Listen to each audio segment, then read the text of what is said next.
pessoal, tudo bem? Meu nome é João Vitor e este aqui é o canal Castelo do Ocidente. Neste vídeo eu vou falar de um tema que é muito caro para mim: comunicação e o homem massa e linguagem. Bem, primeiro vamos começar definindo os termos.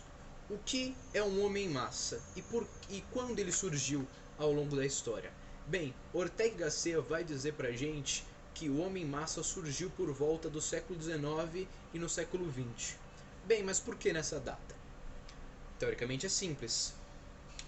Ocorreu um grande boom populacional, um aumento exponencial da população durante esse tempo. E o sistema de educação daquela época não conseguiu abarcar todas essas pessoas e fornecer a alta cultura para elas. Certo? Você deixou essas pessoas à mercê. Deixa o vento levar, né? Se tornaram verdadeiros náufragos em relação à sua vida. Então, o homem massa se moldou nessa sociedade, uma sociedade extremamente dinâmica e sem ele ter um aporte cultural, um aporte histórico do que se passou e dos elementos que fundaram aquela sociedade que ele estava inserido. Ele começou a achar que tudo caía do céu para ele e tudo sempre foi bom. Pior ainda, ele ficou burro e arrogante. É, digamos, a fórmula para o caos. Mais pra frente irei fazer um vídeo sobre isso. Bem, mas agora voltando um pouco sobre o homem massa. Ele é um homem que é dotado puramente de vontade, não tem nenhum senso de responsabilidade para com a sociedade, nas palavras do Ortega y Gasset. E como esse tema se relaciona com comunicação e linguagem? Bem, no século XX também surgiu um cara chamado Ferdinand Saussure. Esse cara chamado Ferdinand Saussure, ele fundou, né, a linguística moderna. E o que é essa linguística moderna? Bem, ele dizia que a língua tem uma unidade fundamental, e esta unidade fundamental da língua é o signo. E o signo é composto por significante e significado.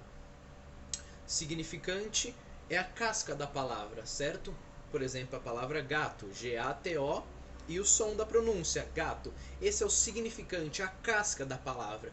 Agora, o significado é o que a palavra se remete na realidade. Por exemplo, quando eu falo a palavra gato, vocês provavelmente não vão pensar em um animal gigante cinza com uma tromba e 2 chifres.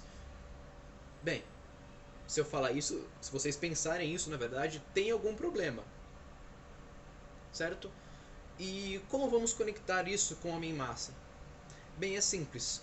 Conforme iam sendo despejados milhões de pessoas novas no mundo, sem alta cultura, sem esse conhecimento da tradição da sociedade europeia, a mídia teve que se adaptar.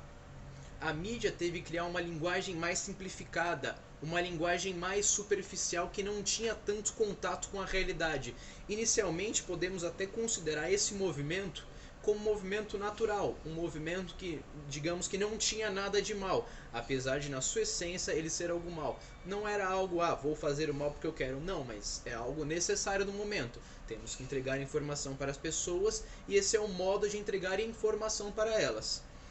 Só que depois de algum tempo, para os anos 60, 70, a escola de Frankfurt percebeu que podia usar essa linguagem mais simplificada e fazer uso dela.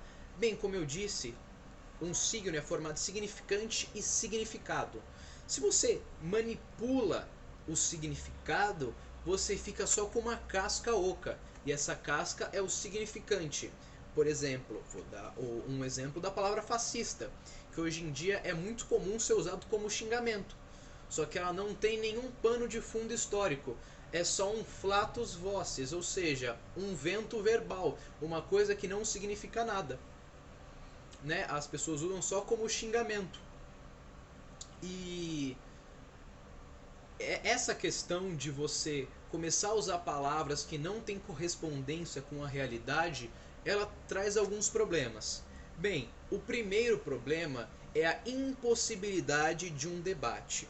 Se eu falo A, você entende B e replica C, perdeu totalmente a conversa já no momento que eu falei A e você entendeu B.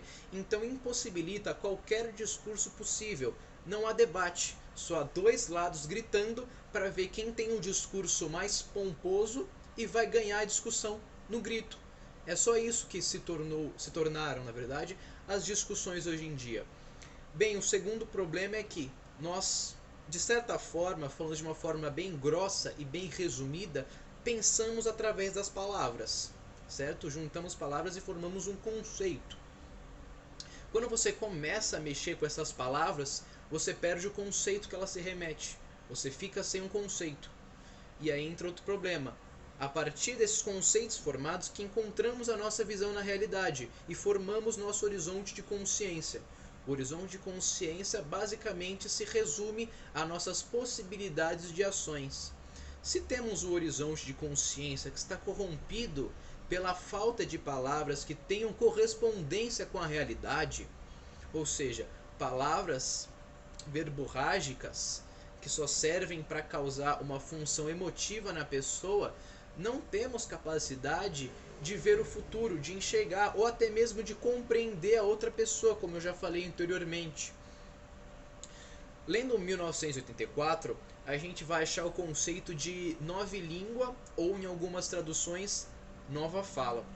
Por que esse conceito é central, praticamente a espinha dorsal do livro?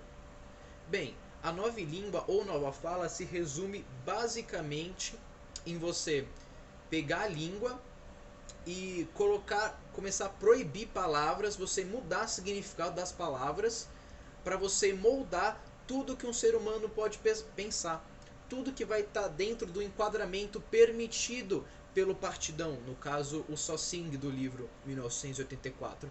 Você começa a estreitar o âmbito de pensamento. Agora, pegando esse conceito de nova língua, de mídia e de homem-massa que eu falei, é basicamente a situação do Brasil. A mídia quer se tornar o bastião da verdade. Ela quer ser a única detentora da verdade. Através de quê? Através de estudo? Não, através da nova língua, da nova fala. Porque é o meio mais fácil de fazer isso. Você não precisa estar certo, você só precisa causar a emoção certa. Isso até me lembra uma frase do livro, tá? No finalzinho do livro, que é do partido não espera que os membros tenham as opiniões certas, mas sim os instintos certos. Ou seja, é a capacidade de responder a determinados conjuntos verbais que o partido espera, que a mídia, no caso do Brasil, está esperando. Que você reaja a certos estímulos que na verdade não significam nada mais, que não podem mais existir na realidade, e você faz simplesmente um anacronismo histórico bizarro, como é o caso da palavra fascismo. Quando chamam qualquer um de fascista, eles estão querendo invocar não o sentido histórico, não o sentido que aconteceu de fato, mas sim um sentido sentimental, um sentido para mexer com você e fazer repudiar automaticamente. Afinal, o fascismo é uma coisa repudiável, 100%. Isso é uma estratégia de combate. É uma estratégia de combate que a mídia vem usando.